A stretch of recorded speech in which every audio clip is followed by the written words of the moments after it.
हम सिखा रहे थे मूलभूत बाइबल शिक्षाओं को। और अगर न्यू की सच्चाई के विषय में बात करें, और बाइबल बताती है भजन की किताब में, अगर नींव तोड़ी जाए तो धर्मी क्या कर सकता है।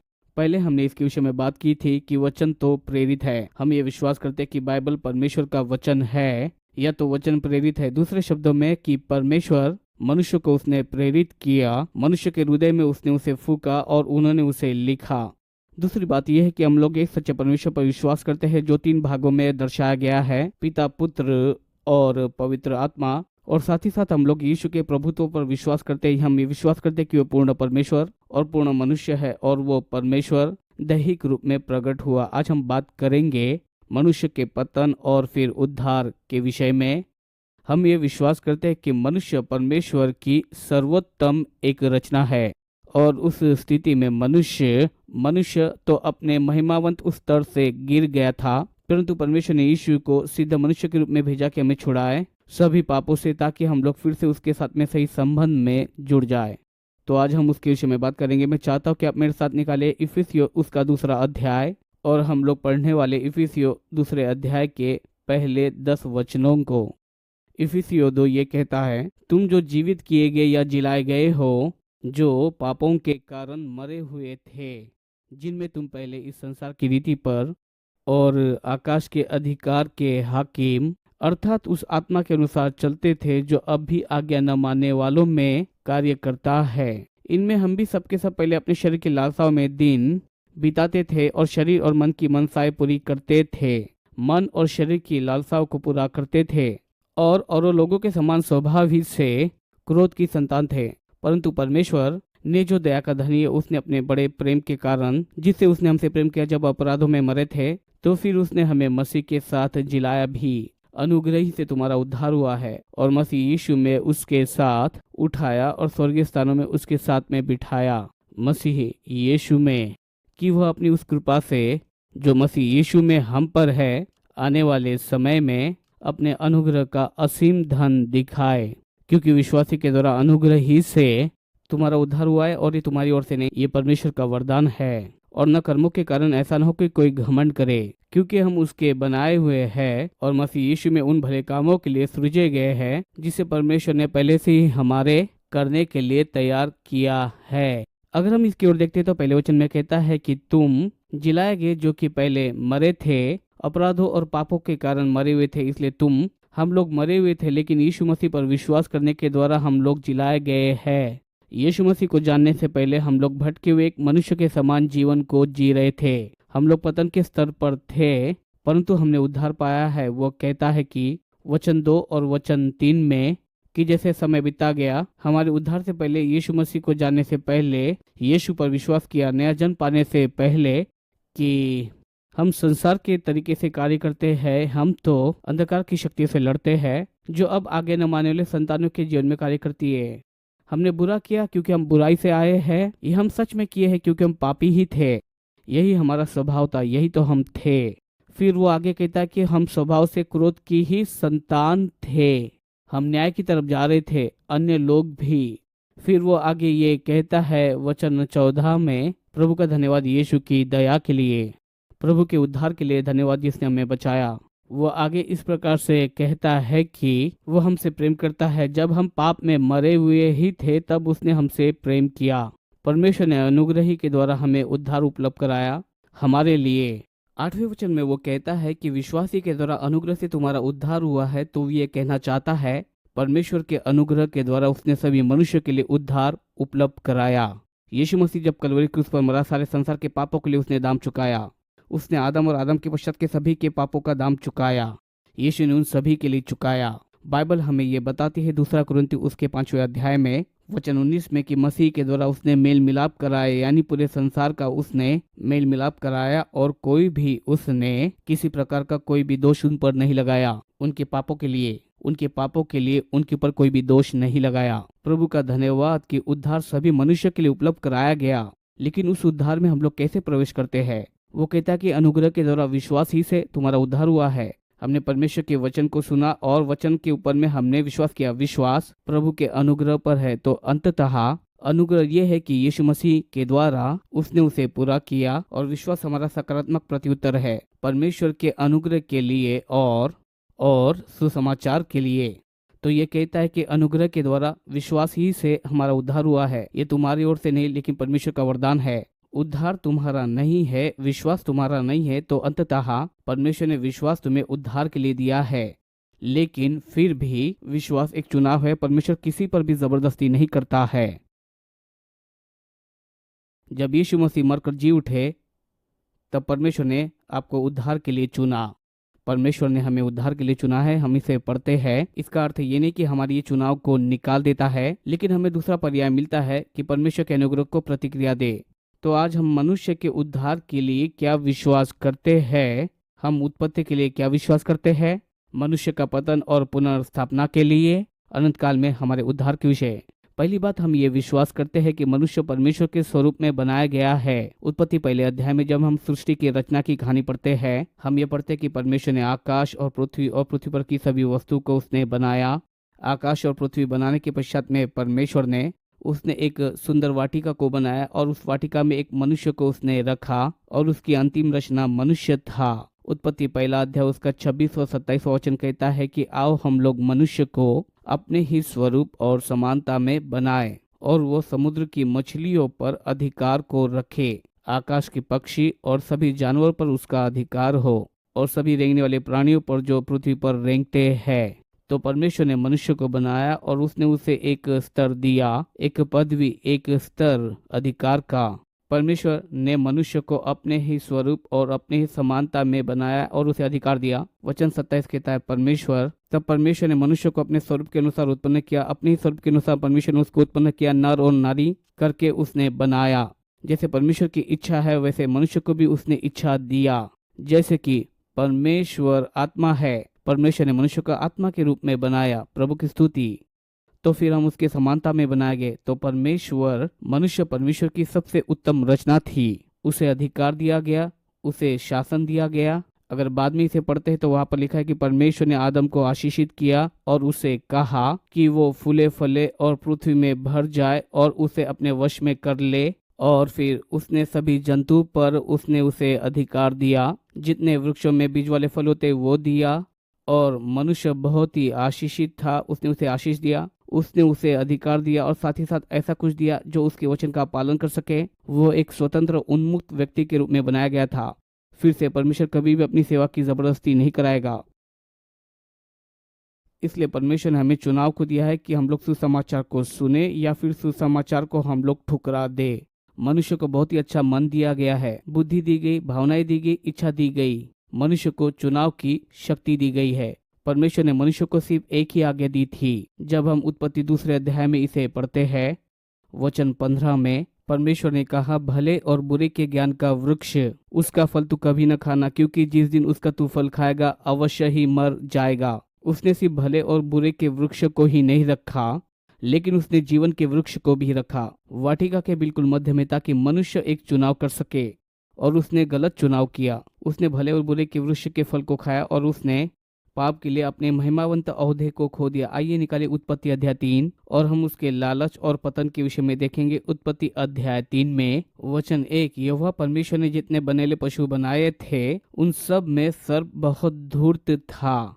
और उसने स्त्री से कहा, क्या सच में परमेश्वर ने ऐसा कहा है कि तुम वाटिका के किसी वृक्ष के फल को न खाना?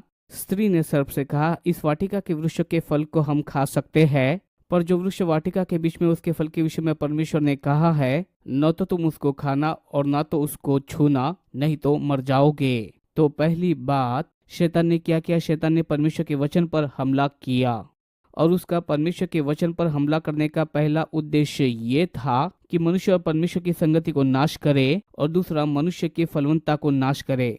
और पहली बात जो उसने की, उसने हवा के सामने प्रभु के वचन पर प्रश्न चिन्ह डाला और फिर अंततः उसने उसमें कुछ जोड़ा। और फिर उसने उस स्त्री से कहा, वचन 4 में, तुम निश्चित ही नहीं मरोगी। तो उसने प्रभु वचन में कुछ जोड़ा और उस पर प्रश्न चिन्ह लगाया और उसके पश्चात उसने प्रभु के वचन के खिलाफ कुछ बोला।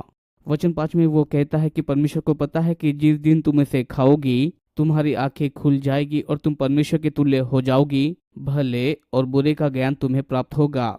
और वचन 6 में, जब स्त्री ने देखा कि वृक्ष का फल खाने में अच्छा है, उसने अपनी आंखों से देखा। और यहाँ पर तो 3 बातें शामिल होती है, जिसमें आंखों की अभिलाषा है, और उसने उसे खाने में अच्छा पाया, तो ये शरीर की अभिलाषा है। और देखने में मन भाऊ था, ये दूसरी बात है, यानी आंखों की अभिलाषा। और बुद्धि देने के लिए चाहने योग्य भी है, यानी जीविका का घमंड। तब उसने उसमें से तोड़कर उसे खाया, और उसने उसे अपने पति को भी दिया, और उसने भी उसे खाया।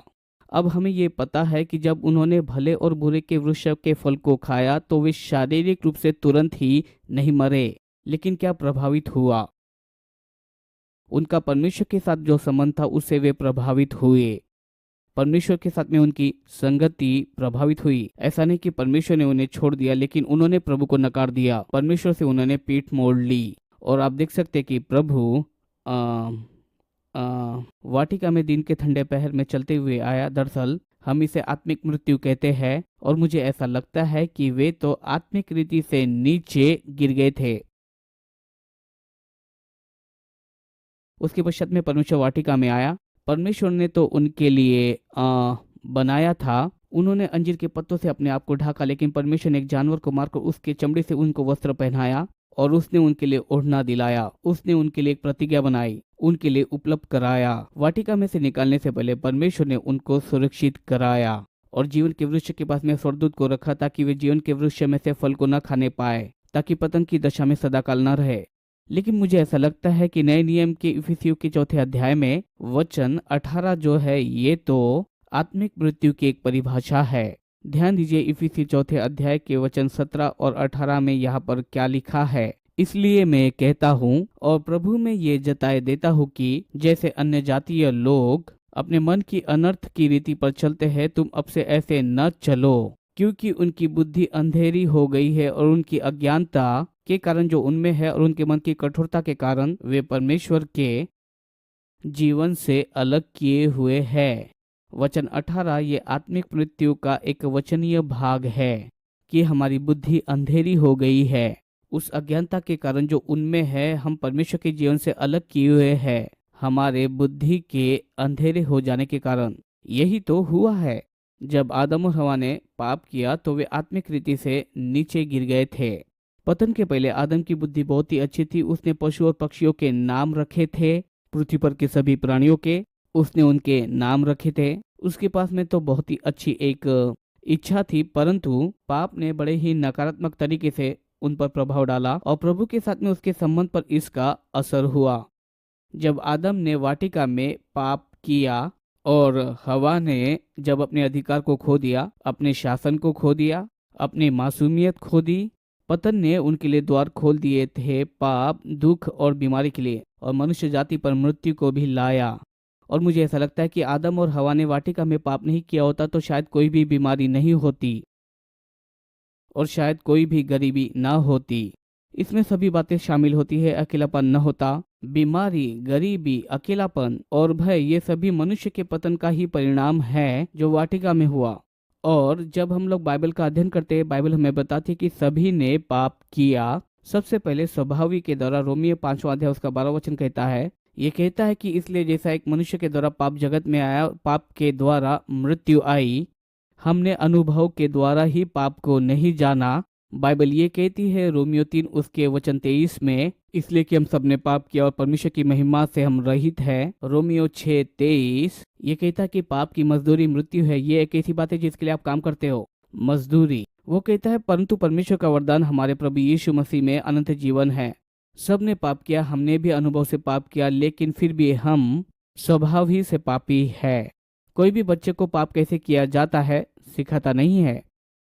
रोमी 5:12 के अनुसार हम लोग स्वभाव ही से पापी है। ये कहता है कि एक मनुष्य के पाप के द्वारा मृत्यु संसार में आई, लेकिन साथ ही साथ भजन संहिता 51 उसके 5वें वचन में वो इस प्रकार से कहता है, अधर्म और पाप में क्या मेरी माता के गर्भ में पड़ा था।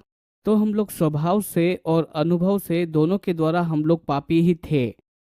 मुझे याद है जब मेरे 2 साल का बेटा एरन, जो हमारा बड़ा बेटा है, जब वो 2 साल का था, हमने उसे कुछ करने के लिए कहा था, और जब वो हॉल में इसे करने के लिए जा रहा था, वो बोल रहा था नहीं नहीं नहीं नहीं नहीं, लेकिन वो करने जा रहा था। और वो इसीलिए उसे करने जा रहा था क्योंकि उसे पता था अगर वो इसे नहीं करता है तो उसको पीछे से अच्छे से मार पड़ेगी।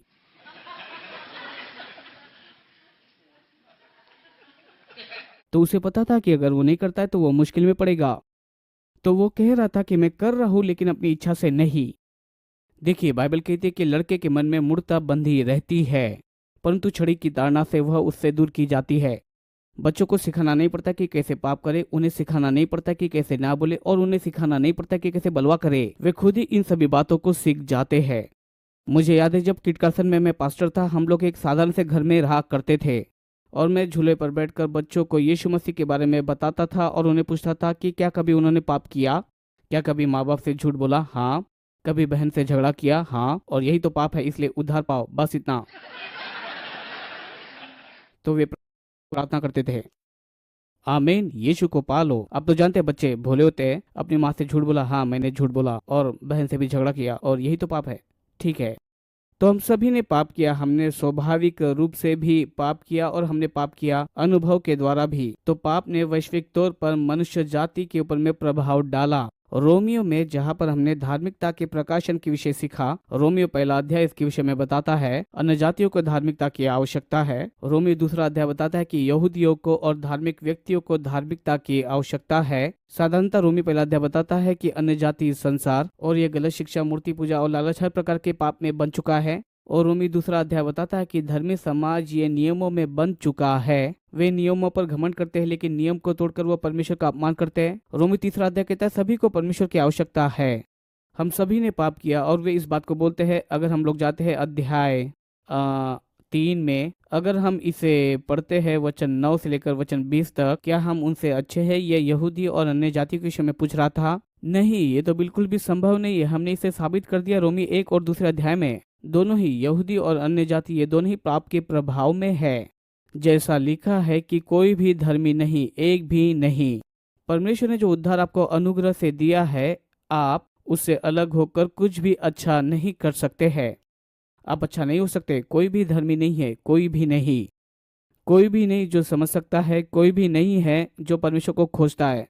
कई लोगों को मिलकर मैं पूछता हूँ उद्धार तुमने कब पाया, तो वे कहते हैं कि जिंदगी में मैंने बहुत पहले पा लिया। लेकिन एक ऐसा समय आता है जहाँ पर आपको नया जन्म लेना होता है। ऐसा समय आता है जहाँ पर पवित्र आत्मा से आप कायल होते हो और प्रभु यीशु मसीह पर प्रभु के रूप में विश्वास करते हो। आप तो जीवन में उद्धार पा चुके हो, तुम्हें तो नया जन्म पाना ही है। यीशु ने ऐसा कहा है। यीशु से बहस ना करो। तो ये आगे इस प्रकार से कहता है कि कोई भी इसे समझ नहीं सकता और कोई भी इसे खोज नहीं सकता है। ऐसे कुछ विद्यार्थी थे जिनसे मैं बात कर रहा था। उन्होंने कहा कि हमने उद्धार तो पा लिया है। वो तो यहाँ पर बाइबल स्कूल में कुछ करने के लिए आया था। उद्धार का प्रश्न पूछा, उसे पता ही नहीं था। अगर मैं अपने बाइबल को सही रीति से पढ़ता हूँ तो मुझे ये नहीं पता। अपने आप को इसमें निपुण कर लो, सीधी शिक्षाओं को लो, तुम्हें नया जन्म पाना चाहिए। शायद यही समस्या है। तो वो इसके विषय में बात करता है। वे रास्ता भटक चुके हैं, वे सभी अपने मंजिल से दूर है। ऐसा कोई भी नहीं है जो भला काम करता है, कोई भी नहीं है। एंड्रू वोमैक एक बहुत ही भले इंसान है। एंड्रू वोमैक के द्वारा मैंने सुसमाचार प्राप्त करना इसलिए पसंद किया क्योंकि वे उसके अनुसार ही जीते हैं। मैं कहता हूँ एंड्रू के बाजू में मुझे आप रखोगे तो मैं अच्छा नहीं दिखाई दूंगा, लेकिन यीशु के करीब आप उसे रखो, खड़ा रहने का उसे मौका न मिले। यीशु के बगैर एंड्रू भी उद्धार पा नहीं सकता, कोई भी नहीं कर सकता। और एंड्रू उतना ही पवित्र है जितना मैं किसी और को जानता हूँ। वो कभी भी बुरी बातों को नहीं बोलता। अभी तक नहीं बोला, लेकिन पिछले हफ्ते मुझे याद आया था।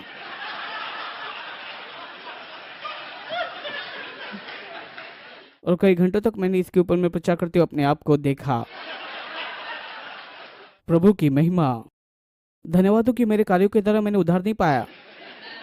मैं एंड्रू से कहता हूँ तुम अनुग्रह का प्रचार करते हो और वो मुझे चाहिए, लेकिन वो क्या कहता है कि यहाँ पर कोई नहीं है जो समझता है, यहाँ पर कोई नहीं है जो उसे खोजता है। वे सभी अपने मार्ग से भटक चुके हैं और वे उनसे दूर चले गए हैं।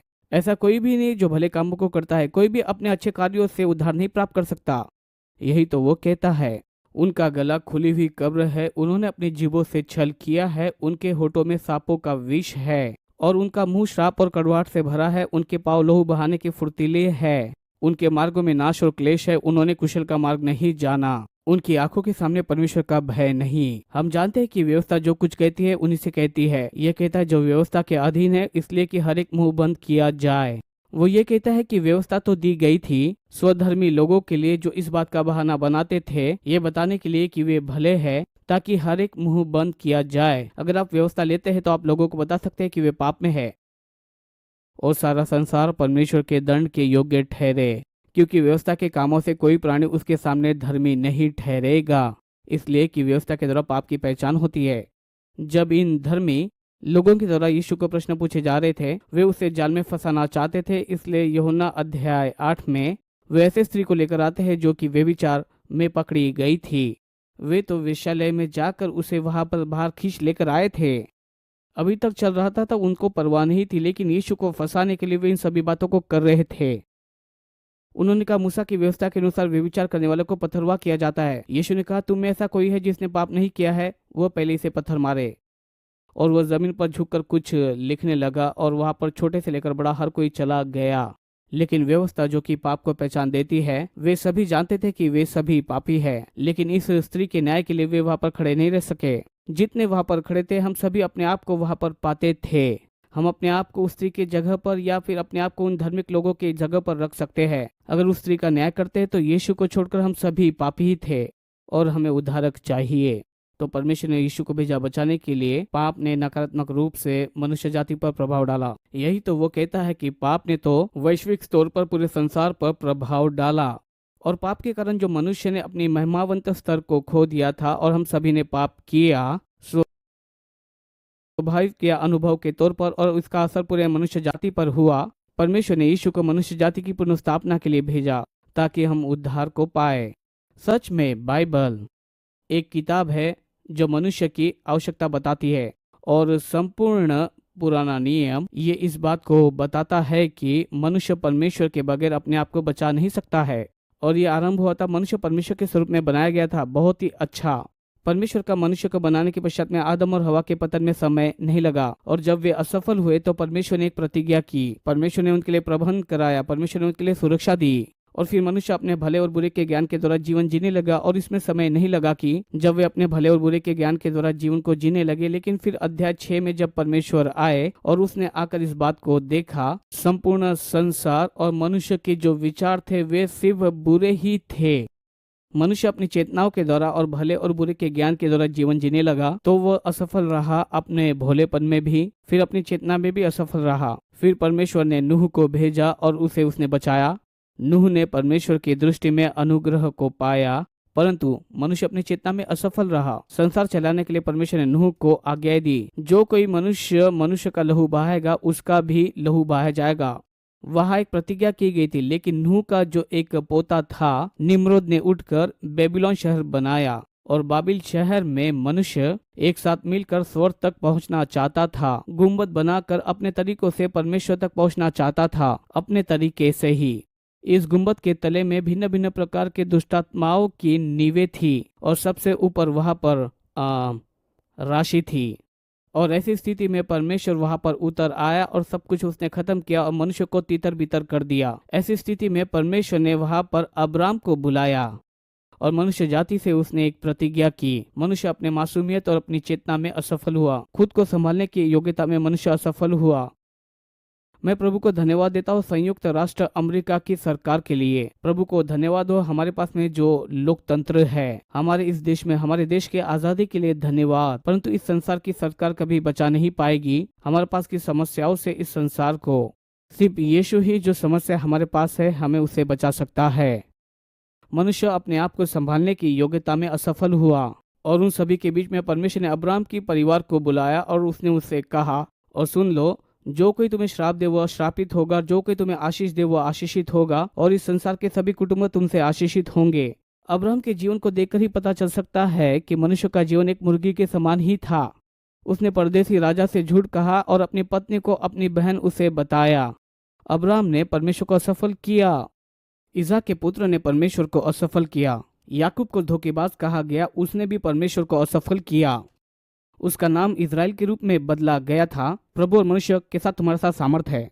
अब्राहम और उसकी संतानें मिस्र में गई थी और वे करीबन 430 सालों तक वहां पर रहे। मनुष्य असफल रहा अपनी योग्यता में कि वो परमेश्वर को प्रसन्न कर सके। याकूब के भी 12 पुत्र थे। इसके पश्चात में फिर वे 12 गोत्र बन गए थे इजराइल के।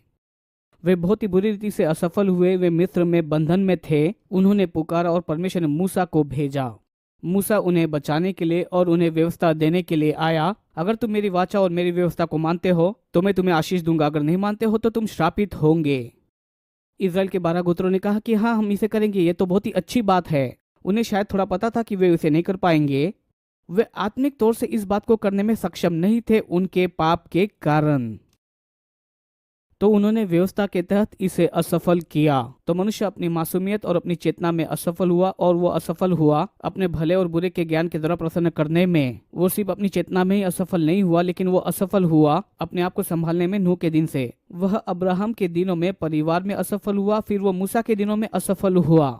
परमेश्वर ने मूसा को व्यवस्था दिया। इज़राइल की संतान अपने असफल होने के पहले वहां से निकले भी नहीं। व्यवस्था के अंत में परमेश्वर ने 400 सालों तक किसी भविष्यवक्ता को नहीं भेजा। प्रभु ने भविष्यवक्ताओं को भेजा और धार्मिक व्यक्तियों ने उनकी हत्या की। यीशु ने इसके विषय में बात की और कहा कि हाय उन पर। फिर परमेश्वर ने यीशु को भेजा। संसार के पापों के लिए परमेश्वर का उत्तर यीशु था। संपूर्ण पुराना नियम इस बात को बताता है कि मनुष्य परमेश्वर के बगैर तो एक पापी है और वो असफल है और उसे उद्धारक की आवश्यकता है, उसे उत्तर की आवश्यकता है, और यीशु मसीह परमेश्वर का उत्तर है संपूर्ण मनुष्य जाति के लिए। परमेश्वर ने यीशु मसीह के द्वारा उन बातों को किया जो हम अपने आप के लिए नहीं कर सकते थे। परमेश्वर ने कहा कि अगर तुम अपनी मासूमियत में, अपनी चेतना में नहीं कर सकते, न ही खुद को संभालने की क्षमता में कर सकते हो, मनुष्य के परिवार में और मेरी व्यवस्था को न मानने में भी मैं उन बातों को करूंगा जो तुम कभी नहीं कर सकते हो। संसार जो पाप में है, यीशु मसीह परमेश्वर के द्वारा दिया गया उत्तर है। यही तो परमेश्वर का अनुग्रह है। परमेश्वर का अनुग्रह परमेश्वर का उत्तर है। बलहीन मनुष्य के लिए हम लोग परमेश्वर के बगैर कमजोर और बलहीन थे। अगर हम अपने कार्यों के द्वारा उद्धार पाते तो मसीह का मरना व्यर्थ होता। परमेश्वर ने यीशु को मनुष्य के लिए इसलिए भेजा था कि वो उन बातों को कर सके जो हम नहीं कर सके, कि यीशु मनुष्य जाति को पुनर्स्थापित करे और उद्धार को लाए। उद्धार क्या है? अगर सबसे पहले हम लोग बाइबल की ओर देखें, यूनानी शब्द जो उद्धार के लिए इस्तेमाल किया जाता है वो सोजो है, और कहा जाता है सोटोरिया, जिसे उद्धार कहते हैं। और उन्होंने इसमें इन अर्थों को जोड़ा है: क्षमा, चंगाई, छुटकारा, शांति, सुरक्षा, बचाव, संभालना और थामे रहना। धन्यवाद। प्रभु ने यीशु को हमें क्षमा करने के लिए भेजा, हमें चंगाई देने के लिए उसे भेजा, हमें छुड़ाने के लिए उसने यीशु को भेजा। उसने यीशु को हमें शांति, सुरक्षा और बचाव देने के लिए भेजा, संभालने और थामे रहने के लिए। उसने यीशु को हमारे जीवन के हर एक क्षेत्र में प्रबंध करने के लिए भेजा। उद्धार का अर्थ पुनर्स्थापना भी है। पसंदीदा यानी पुनर्स्थापना, परमेश्वर के साथ में सही संबंध। सबसे पहली बात यह है कि जब हम लोग पुनर्स्थापित किए जाते हैं तो हम परिवार में फिर से अपनी जगह पर चले आते हैं। हमने अभी पढ़ा है इफिसियों 2 अध्याय वचन 6 में कि किस प्रकार से उसने हमें अनुग्रह के द्वारा, वचन 5 और 6 में कहता है, उसने हमें उठाया और एक साथ बिठा दिया है मसीही यीशु के साथ में स्वर्गीय स्थानों में। ये आपके द्वारा नहीं, लेकिन जिस पर आपने विश्वास किया उसके द्वारा है। यीशु पर विश्वास करने के द्वारा हुआ है। परमेश्वर ने अपने अनुग्रह और अपनी दया के द्वारा आपको बचाया और परिवार में आपको एक अनुग्रह के स्थान में रखा। प्रभु की स्तुति। पिता से हमें अनुग्रह मिला है। ये अनुग्रह हमें यीशु के द्वारा मिला है, यीशु पर अपने विश्वास के द्वारा। तो यीशु यूहन्ना 17 अध्याय उसके वचन 3 में कहता है, और अनंत जीवन यह है कि वे तुझ अद्वैत सच्चे परमेश्वर को और यीशु मसीह को जिसे तूने भेजा है जाने। आज हम उद्धार के विषय में क्या बोल सकते हैं? तो सबसे पहले हम ये कह सकते हैं कि उद्धार तो पवित्र आत्मा का कार्य है। उद्धार परमेश्वर की ओर से है, मनुष्य की ओर से नहीं। ये प्रभु के द्वारा योजित पुत्र के द्वारा खरीदा गया पवित्र आत्मा के द्वारा कार्य में है। इससे मेल खाते वचन इस प्रकार से है, तीतुस 3 अध्याय वचन 5, और यह धर्म के कामों के कारण नहीं जो हमने आप किए हैं, पर अपनी दया के अनुसार नए जन्म के स्नान और पवित्र आत्मा के हमें नया बनाने के द्वारा हुआ। दूसरा थिस्सलुनीकियों 2:13 कहता है, ये कहता है कि परमेश्वर ने तुम्हें आदि से चुन लिया है कि आत्मा के द्वारा पवित्र बनकर और सत्य की प्रतीति करके उद्धार को पाओ। जब आपने वचन और सत्य पर विश्वास किया, आप आत्मा के द्वारा अलग किए गए। परमेश्वर ने आपकी आत्मा को बदल दिया। इफिसियों 1 अध्याय वचन 13 ये कहता है, मसीह के विषय में जिस पर तुमने विश्वास किया और सत्य का वचन आपने सुना, जो तुम्हारे उद्धार का सुसमाचार है, जिस पर तुमने विश्वास किया, प्रतिज्ञा किए हुए पवित्र आत्मा की छाप लगी। वचन पर विश्वास करने से क्या होता है? यीशु पर विश्वास करते हो तो क्या होता है? पवित्र आत्मा आकर आपके आत्मा पर छाप लगाती है। अब आपके अंदर में मसीही की आत्मा है। रोमियो 8वां अध्याय उसका 9वां वचन कहता है, जिसमें मसीही की आत्मा नहीं है वो खुद का नहीं है। वो वचन 10 में कहता है कि अगर मसीही तुम में है, धार्मिकता के कारण आत्मा जीवित है, लेकिन देह पाप के कारण मृत है। वचन 11 में वो इस प्रकार से आगे कहता है, वही आत्मा जिसने मसीही को मरे हुए में से जिलाया, वह तुम्हारी नश्वर देह को भी मसीह यीशु के द्वारा निश्चित ही जिलाएगा। प्रभु का धन्यवाद कि हमारे अंदर में मसीही का आत्मा है और हमारे पास नया जन्म है और मसीह यीशु हमारे अंदर रहता है। यूहन्ना अध्याय 3 में निकोदेमुस यीशु के पास में आकर कहता है कि यीशु कोई भी इन चमत्कारों को नहीं कर सकता जब तक प्रभु उनके साथ न हो। और यीशु कहता है कि नया जन्म पाए बगैर, तो वो कहता है कि ये नया जन्म क्या है, मैं अपनी माँ के गर्भ में कैसे लौट कर जा सकता हूँ। यीशु उसे आगे वचन 5 में ये कहता है कि जब तक मनुष्य पानी से जन्म न ले और आत्मा के द्वारा, तो वो प्रवेश नहीं कर सकता है परमेश्वर के राज्य में। दूसरे शब्दों में, अगर आप राज्य में कार्य करना चाहते हो तो आपको जन्म लेना होगा पानी से। मेरा मानना है कि आपके माता के गर्भ से जन्म लेना है। और दूसरा, आपको आत्मा से जन्म लेना है। तो दूसरे शब्दों में, अगर आप इसके विषय देखते हैं, हम लोग बात कर रहे थे उद्धार के विषय, कुछ बातें हमने इस पर बोली थी। यूहन्ना अध्याय 3 में सिर्फ उद्धार में नहीं लेकिन राजकीय अधिकार में भी निकोदेमुस यीशु से कहता है कि कोई ऐसे चमत्कार कैसे कर सकता है जब तक कि परमेश्वर ही उसके साथ में ना हो। तो एक बात बताती है, राजकीय अधिकार में कार्य करना और उसमें कार्य करने के लिए आपको पहले पानी से जन्म लेना होगा। देह ना हो तो अधिकार में कैसे कार्य कर सकते हैं? जब अपनी देह को छोड़कर अनंत काल के लिए आप जाते हो तो अपने अधिकार को पृथ्वी पर छोड़ देते हो।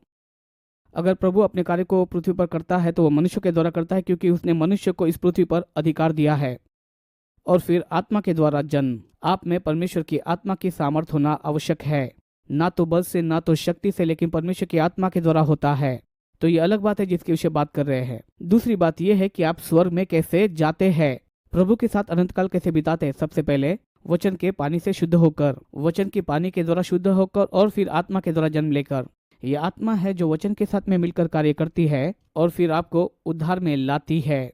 तो उद्धार के विषय हम लोग क्या कह सकते हैं? उद्धार ये पवित्र आत्मा का एक कार्य है।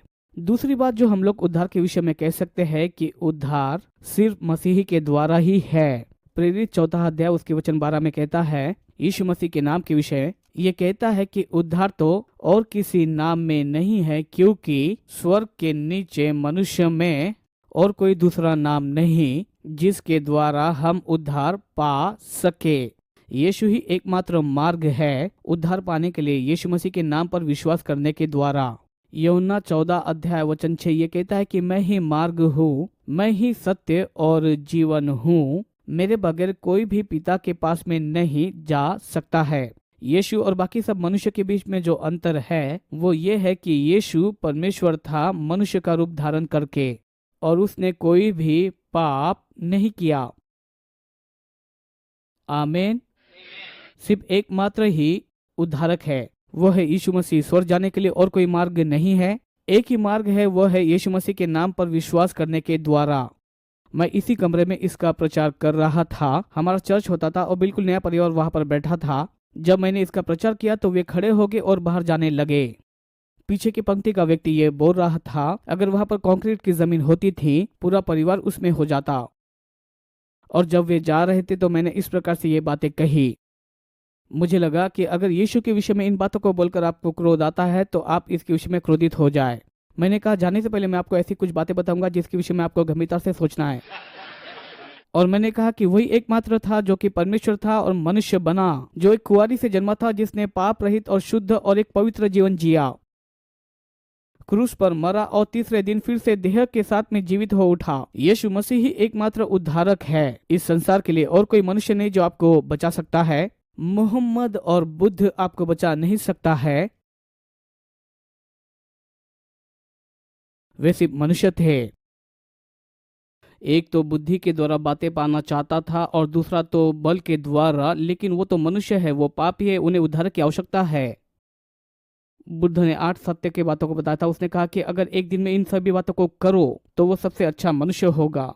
दाऊद कहता है कि मनुष्य की अच्छाई तो ये सब व्यर्थ है, सबसे अच्छा मनुष्य एक पापी है, उसे उद्धारक चाहिए। यीशु ही संसार का उद्धारक है। प्रभु का धन्यवाद हो कि उद्धार पाने के लिए सिर्फ एक ही मार्ग है, वह है यीशु मसीह। इसलिए परमेश्वर ने हमें यीशु मसीह दिया। तो सबसे पहले हम लोग ये कहेंगे, उद्धार तो पवित्र आत्मा का एक कार्य है। दूसरा यह है कि उद्धार सिर्फ यीशु मसीह के द्वारा ही है। तीसरा यह है कि उद्धार तो परमेश्वर के वचन का एक उत्पाद है। पहला पत्र पहला अध्याय 23 वचन कहता है, नाशमान नहीं पर अविनाशी बीज से हम परमेश्वर के जीवते हैं। अविनाशी बीज से परमेश्वर के जीवते और सदा ठहरने वाले वचन के द्वारा नया जन्म पाया है। याकूब 1:18 कहता है, उसी ने अपनी इच्छा से हमें सत्य के वचन के द्वारा उत्पन्न किया है, ताकि हम उसी की सृष्टि की हुई वस्तु में से एक प्रकार के प्रथम फल हो। रोमियो 1:16 कहता है, क्योंकि मैं सुसमाचार से नहीं लजाता, इसलिए कि वह हर एक विश्वास करने वाले के लिए उद्धार के निमित्त परमेश्वर की सामर्थ है। हमने उद्धार कैसे पाया? किसी ने हमें वचन को सुनाया और हमने सुना, और जब हमने उस पर विश्वास किया, वचन एक बीज बना जो हमारी आत्मा में चला गया और हम एक नई सृष्टि बन गए। यही तो हुआ था। जब आप नया जन्म पाते हो तो आपकी आत्मा बिल्कुल नई हो जाती है परमेश्वर के स्वरूप में। दूसरा कुरिन्थियों उसका 5वां अध्याय उसका वचन 17 कहता है कि यदि कोई मसीह में है तो वह एक नई सृष्टि है, पुरानी बातें बीत चुकी है, देखो सब कुछ नया हो गया है। और सब बातें परमेश्वर की ओर से है, जिसने मसीह के द्वारा अपने साथ हमारा मेल मिलाप कर लिया है। प्रभु का धन्यवाद। अगर आप मसीह में हो तो आप नई सृष्टि हो। ये कैसे हुआ? किसी ने वचन को सुनाया और आपने उस पर विश्वास किया, और वह वचन आपकी आत्मा में गया और उसने आपको बिल्कुल नया बनाया और आप मसीह के स्वरूप में बन गए, परमेश्वर की समानता में बन गए। वह आत्मा जिसने यीशु को मरे हुए में से जिलाया है, वह तुम्हारे अंदर भी निवास करती है। आपके पास में नया जीवन, नई सामर्थ और नई योग्यता है। परमेश्वर का धन्यवाद। परमेश्वर की योग्यता आप में है, मसीह आप में है। पौलुस इसे आशा की महिमा कहता है। रोमियो 10 हमें बताता है कि ये कैसे हुआ। रोमियो 10 उसका 8वां वचन कहता है कि वचन तेरे निकट, तेरे मुंह में और तेरे हृदय में है। वो किसके विषय में बात कर रहा है? वो बात कर रहा है यहाँ पर धार्मिकता के वचन के विषय में, जहाँ पर यीशु स्वर्ग को छोड़कर पृथ्वी पर आया, वह कब्र में गया, शैतान पर जय हासिल की और फिर से जी उठा। वो कहता है यही वचन है जिसके विषय हम बात कर रहे हैं। हमें स्वर्ग जाकर उसे पृथ्वी पर लाना नहीं है और न ही अधोलोक जाकर उसे उठाना है। परमेश्वर पहले ही स्वर्ग से पृथ्वी पर आया है और उसने अपना जीवन यहाँ पर जिया है। उसने कोई पाप नहीं किया और हमारे पापों के खातिर क्रूस पर गया, कब्र में गया और शैतान पर जय हासिल की और मुर्दों में से पहले ही जी उठा। धार्मिकता पहले से हर एक मनुष्य के लिए चुका दी गई है। अब वचन आपके बिल्कुल करीब में है, तुम्हारे हृदय और तुम्हारे मुंह में है। यही वह वचन है जिसका हम प्रचार करते हैं। यदि तू अपने मुंह से यीशु को प्रभु जानकर अंगीकार करे और मन में विश्वास करे कि परमेश्वर ने यीशु को मुर्दों में से जिलाया, तो तेरा उद्धार होगा, क्योंकि धार्मिकता के लिए मन से विश्वास किया जाता है। उद्धार आप कैसे पाते हैं? आप धार्मिकता के लिए विश्वास करते हैं, आप इसके मार्ग में विश्वास करते हैं। आपने सुसमाचार सुना और विश्वास किया और मुंह से उद्धार के लिए अंगीकार किया गया। वो कहता है यहूदी और यूनानियों में कुछ भेद नहीं, इसलिए कि वह सबका प्रभु है और अपने सब नाम लेने वालों के लिए उदार है, क्योंकि जो कोई भी प्रभु का नाम लेगा वह उद्धार पाएगा। प्रभु का धन्यवाद। क्या हुआ? कोई तो भी आया और उसने यीशु के विषय में प्रचार किया। ऐसे ही मैंने नया जन्म पाया। मेरे कुछ संडे स्कूल के शिक्षक थे यहाँ पर स्प्रिंग रोल कोलोराडो में। उनकी एक स्पर्धा थी। अगर तुम कलीसिया में 6 महीने तक आते हो बिना किसी छुट्टी के तो आपको एक नया नियम मिलेगा। अगर पूरे साल भर आते हो तो आपको एक पूरी बाइबल मिलेगी। मुझे नया नियम मिला, मुझे पवित्र बाइबल मिली, लेकिन उससे भी मुझे ज्यादा मिला, क्योंकि ये जो बहनें संडे स्कूल में सिखाती थी वो बताती थी कि तुम्हें यीशु की आवश्यकता है। उन्होंने मत्ती, मरकुस, लूक, यूहन्ना से हमें सिखाया और कुछ तो भी मेरे अंदर में हुआ। और फिर मैंने कहा कि मुझे भी यीशु की आवश्यकता है। मैंने कहा माँ मुझे प्रचारक दिखाने ले जा। उसने कहा प्रचारक को क्यों देखना चाहते हो? लेकिन 3-4 दिन के पश्चात में भी मेरी लगन ऐसी थी कि वह मुझे प्रचारक को दिखाने के लिए ले गई। उन्होंने मुझे वहां पर पंक्ति में बिठाया। अगर मेरी ओर से देखूं तो कलीसिया का दाई ओर, आगे से 2-3 पंक्ति के पश्चात, और उन्होंने अपने हाथों में रंगीन किताब को लिया। उन्होंने पूछा जानते हैं क्या है? मैंने कहा कि मुझे नहीं पता क्या है। सफेद धार्मिकता के लिए, काला पाप के लिए, लाल लहू के लिए, हरा जीवन के लिए, सुनहरा स्वर्ग के लिए। मुझे अभी भी ये याद है। मुझे ये जानने की जरूरत नहीं थी, क्योंकि मैंने ये सब बातें संडे स्कूल में सीख ली थी और ये शिक्षिकाएं सिखाती थी कि तुम्हें यीशु की आवश्यकता है। लॉर्सन पर्ड्यू को यीशु की आवश्यकता है और मैंने प्रार्थना की और यीशु को उद्धारक के रूप में मैंने स्वीकार किया। ऐसे ही मैंने उद्धार पाया। किसी ने वचन का प्रचार किया। प्रभु का धन्यवाद कि कोई तो भी अभी भी प्रचार कर रहा है और लोगों को बताता है बाइबल के सत्य को कि यीशु ही एकमात्र उद्धारक है पूरे संसार के लिए, और यीशु ही एकमात्र मार्ग है, कि वही एकमात्र है जो कुंवारी से जन्मा था, जिसने एक पाप रहित पवित्र और शुद्ध जीवन जिया था, जो इस संसार में आया, चमत्कारों को किया, हमारे पापों को लेकर वो क्रूस पर मरा, प्रभु ने उसे मुर्दों में से जिलाया और वो फिर से आ रहा है। प्रभु का धन्यवाद हो कि यीशु मसीह के सत्य के विषय में लोग अभी भी प्रचार करते हैं।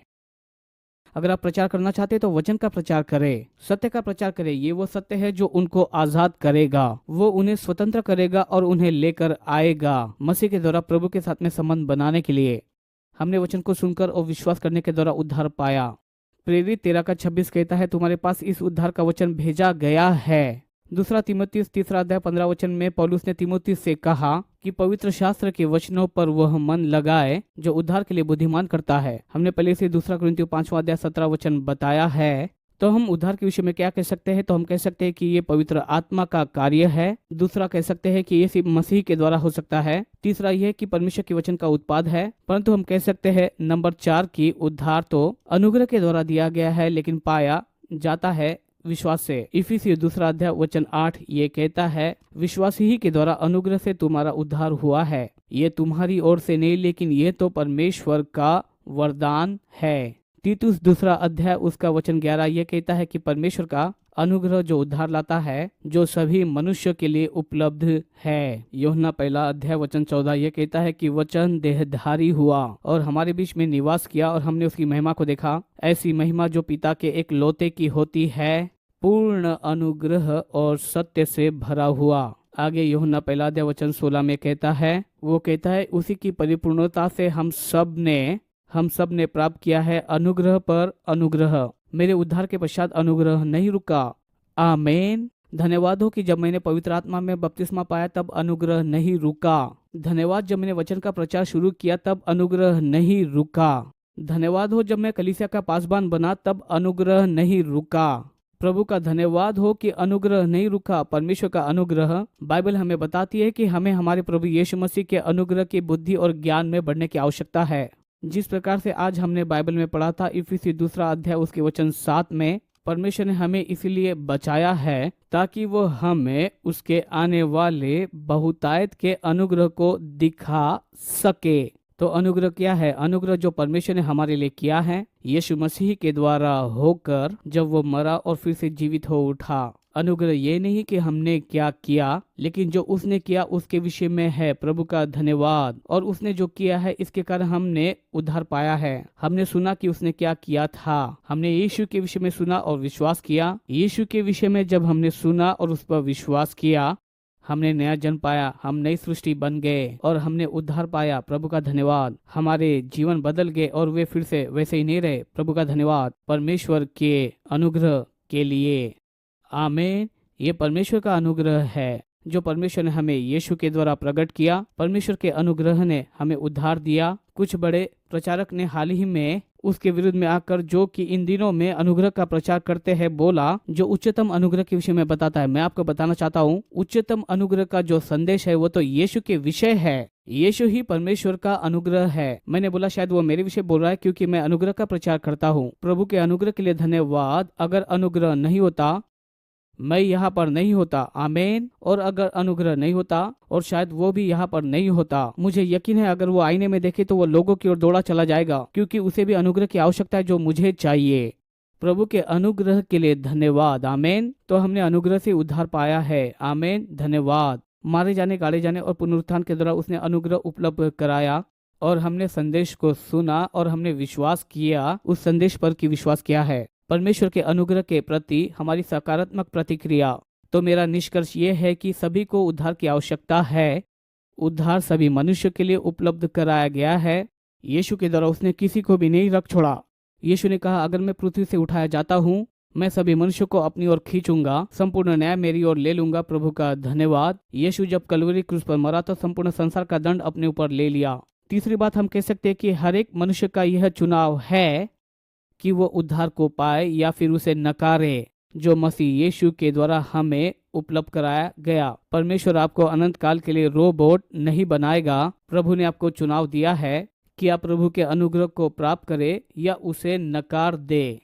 आमीन। उसने क्रूस पर आपके लिए चुनाव को किया, लेकिन वो आपसे सकारात्मक प्रतिक्रिया की अपेक्षा करता है कि आप यीशु को स्वीकारें, कि आप उसके अनुग्रह को स्वीकारें। और ये परमेश्वर का अनुग्रह है जो हमारे जीवन को बदलता है। प्रभु का धन्यवाद।